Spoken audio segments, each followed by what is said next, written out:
Welcome everyone, Costin here with a discussion about Total War Warhammer 3, Immortal Empires, and to talk about the best legendary lords to Confederate. Not to play necessarily, but to get as part of your faction when you are playing a different legendary lord.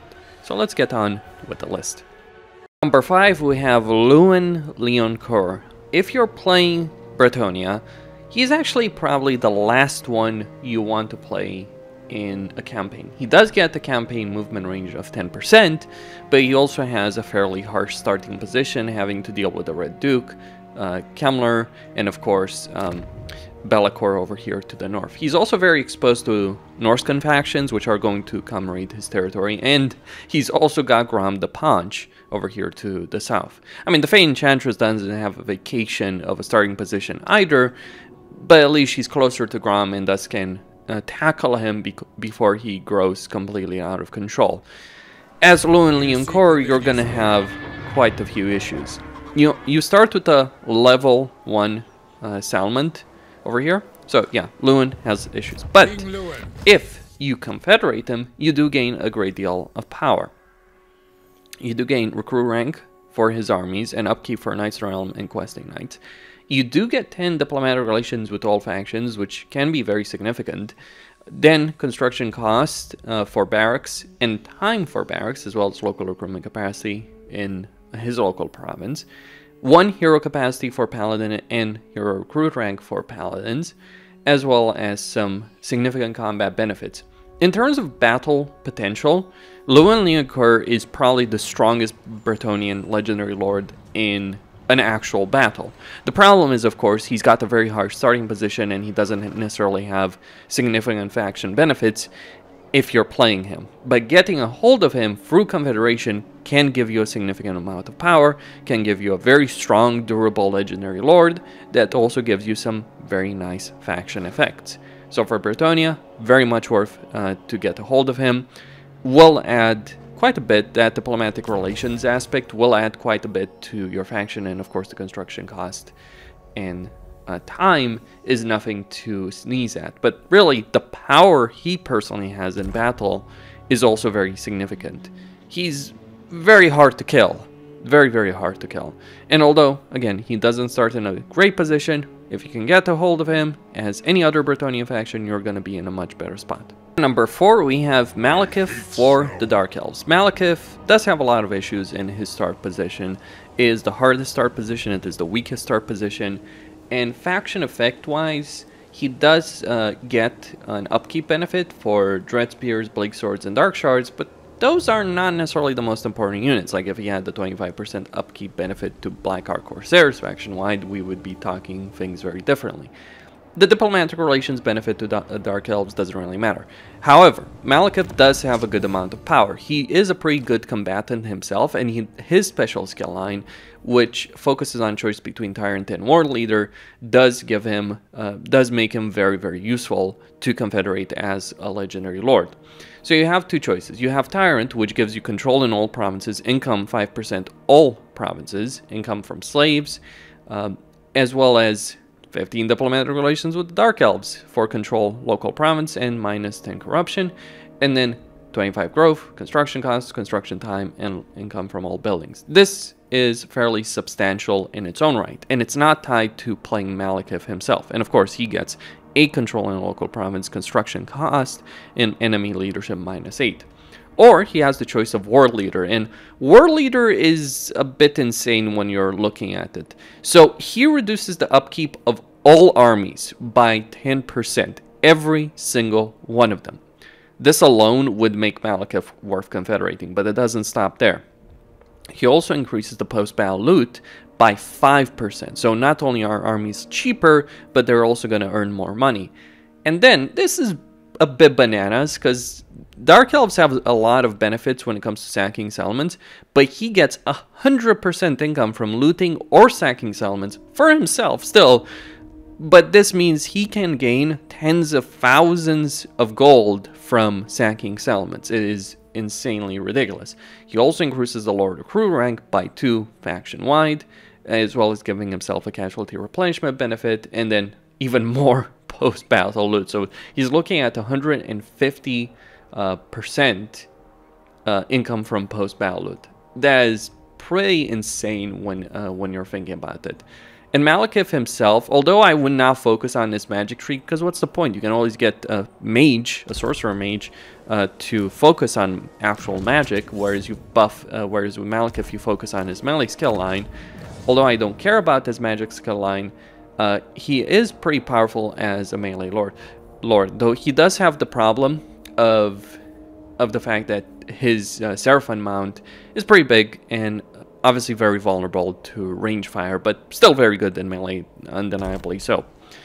But yeah, Malekith very much worth confederating, regardless of what you choose to go for. Like, you could just decide to go with Tyrant, like, you know, get the one button reset skills mod, and you could instead go for Tyrant for that 5% income from all buildings.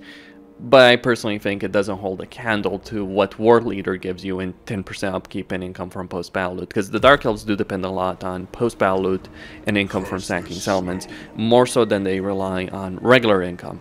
I mean, their regular income is pretty decent, but the way they make the bounty, so to speak, is by sacking settlements, and Malekith and post-battle loot in general, and Malekith can help with that. He can also maintain the relatively expensive Dark Elf armies. He can maintain them for a lot less than they usually would cost. Not the greatest to play, but certainly worth confederating if you're playing as any Dark Elven legendary lord. And number 3, we have Alarielle the Radiant. She's not a great combatant, and she doesn't necessarily have the whole list of benefits that Malekith might have, or some other lords on this list. But what she does provide, if you do confederate with her, is still fairly substantial in its own right, even if it is just really one benefit. Or rather, 2 benefits. She does leave lingering bonuses in regions she visits. Now, those lingering bonuses will give you control, growth, influence. That's all well and good. Though I've seen issues with getting the lingering bonuses to work. Regardless of that, what she really offers is this. She gives you 5% income faction-wide and 2 control to all provinces. I mean, Malekith provides something similar, but it doesn't end there. She also gives you 15 diplomatic relations. I wouldn't necessarily value that too much, though, because by the time you confederate as Alarielle, since she's one of the major factions of the High Elves on Ulthuan, chances are you're likely confederated with all the other High Elven factions. Maybe it helps with Alifanar, but not necessarily too substantial. But what is substantial are these 2 benefits. So, first off, she gives you Servant of Isha, which gives you 1 hero capacity to handmaidens, 1 hero recruitment to and unlocks hero recruitment to handmaidens, all provinces, and 1 hero recruit rank. Now, here's why this is so substantial. If I'm not mistaken, you will start with 1 hero capacity for handmaidens. You just need the structure. The problem with that structure, however, is that it's a tier 4 structure for most High Elven factions. Alarielle can get that structure at tier 3, but for others, it's tier 4 to get access to it. The fact that she can give you access to handmaid, like, you could potentially confederate her pretty early on if you're playing as Tyrion, if you play your cards right, or if she gets weakened substantially, and you could get access to handmaidens. And because she can recruit them faction-wide, means you can send them to the front line to get more levels, because you do want to level up the handmaidens pretty quickly. Why so? Why are handmaidens so very substantial? Well, they're not the best combatants of the High Elves, but I would dare argue that they're the best heroes the High Elves have right now.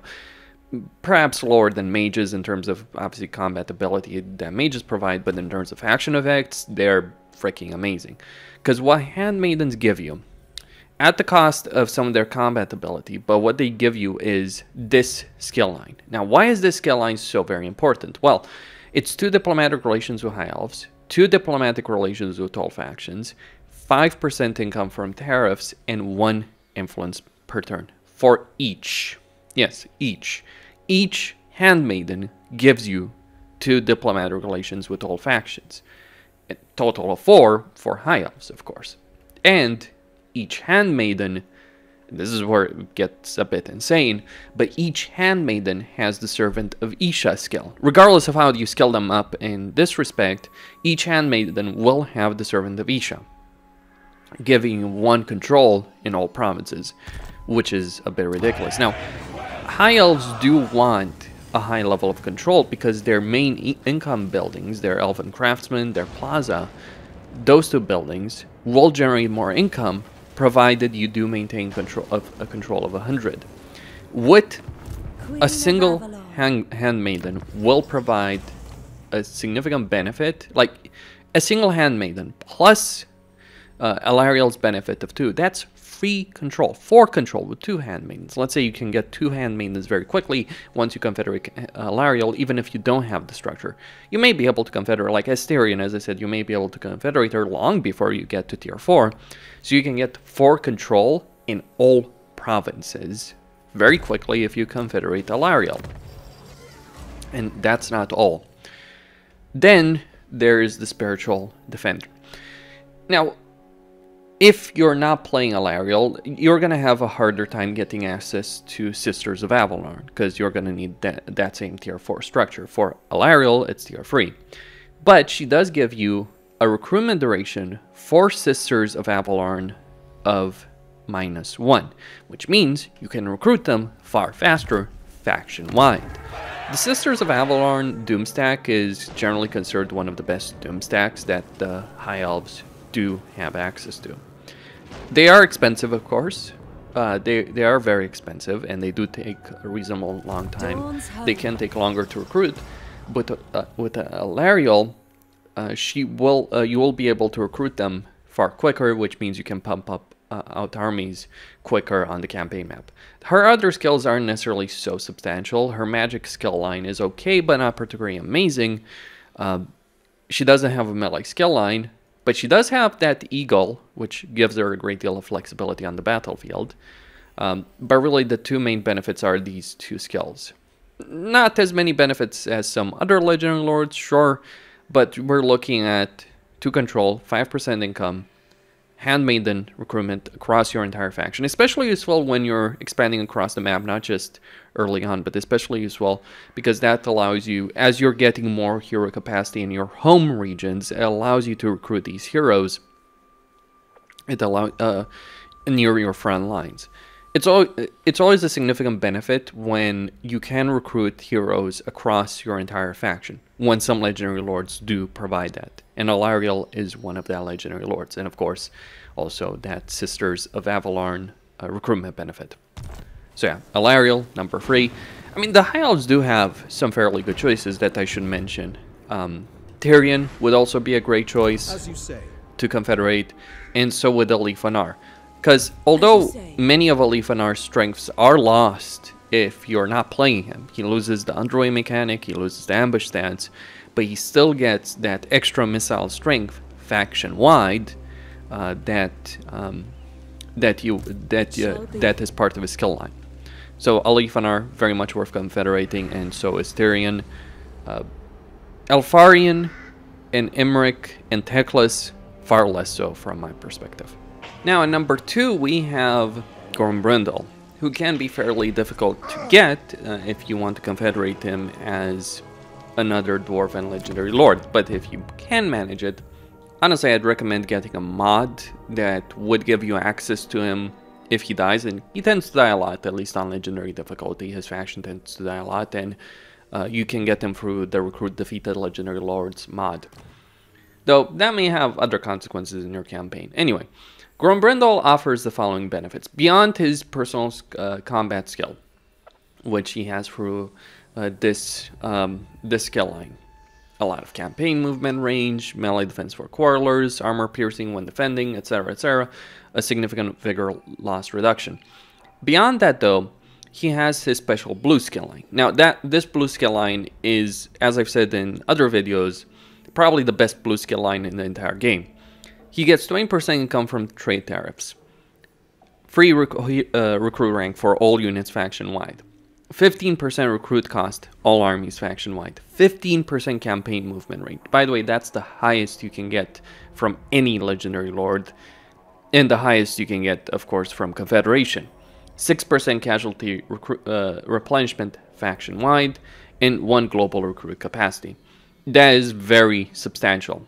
And it's very substantial because it makes this casualty replenishment situation really helps make up for one of the biggest shortcomings that dwarves do have in their campaign, which is poor casualty replenishment, because they don't have a hero to increase it, and the only way to increase this actually is with the barley field, the structure here, which is only 2% by default, increases to 3%, 4%, and all the way to 5%, which is still pretty pathetic. Not good enough. So dwarves do have major issues with casualty replenishment.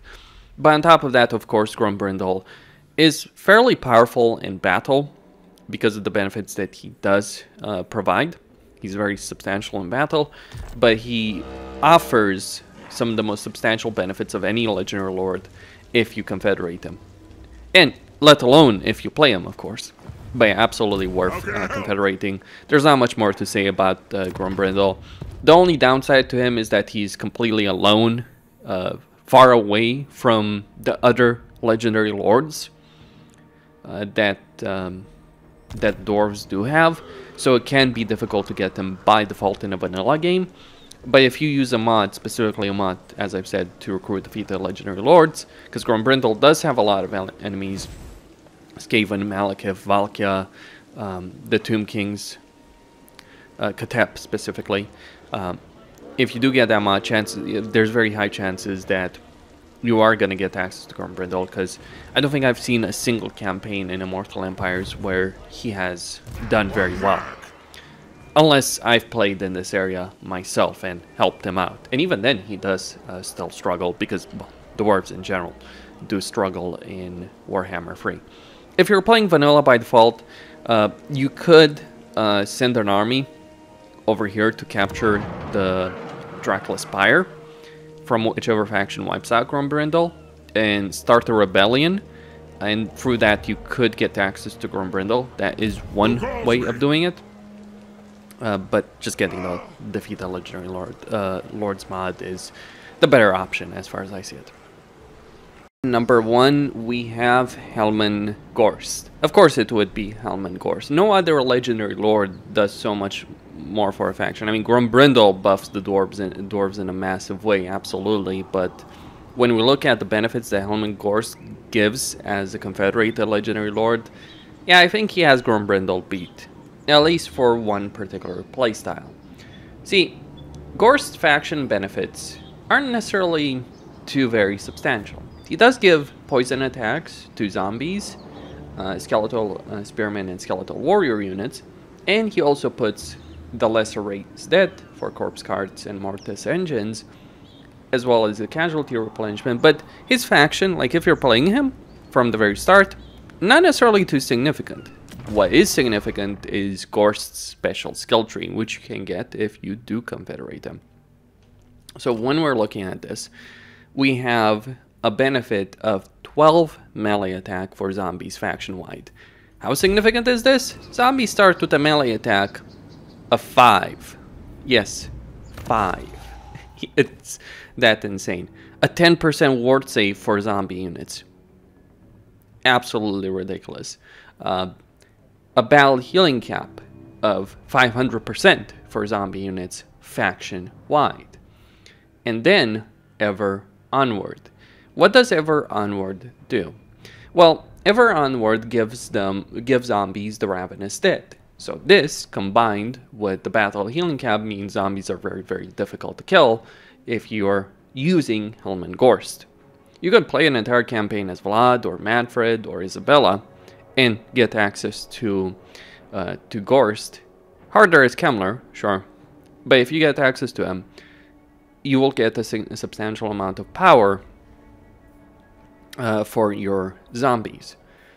And that just those are just some of the benefits that Ghorst provides, beyond his own army being absolutely insane with zombies, considering the armor benefit he provides on top of that. But even without that, for other armies, zombies will be very substantial, because they're very cheap. That's the thing. Zombies are ridiculously cheap to recruit to maintain, and you can lower their upkeep even further. Reduce their upkeep by minus 35%. Absolute madness when we are considering. Now granted, Ghorst does start with minus 25% upkeep for zombie units himself, so this is not necessarily representative, but zombies themselves can be maintained for nothing, and they can be better than many units that many races can recruit for a lot more and maintain for a lot more, which means you can make a lot of zombie armies if you get access to Ghorst as any vampire count and swarm the map with them. Now Ghorst himself will do the best with this, but imagine getting access to Helman Ghorst if you're playing as Manfred, because Manfred gets all the books of Nagash and all the very substantial bonuses that those books do provide, or as Vlad, for instance, or even as Kemmler.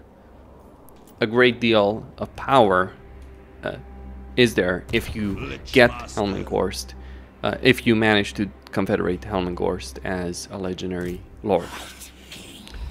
Costin here, signing out. Don't forget to subscribe, like, enable notification, and stay tuned for more.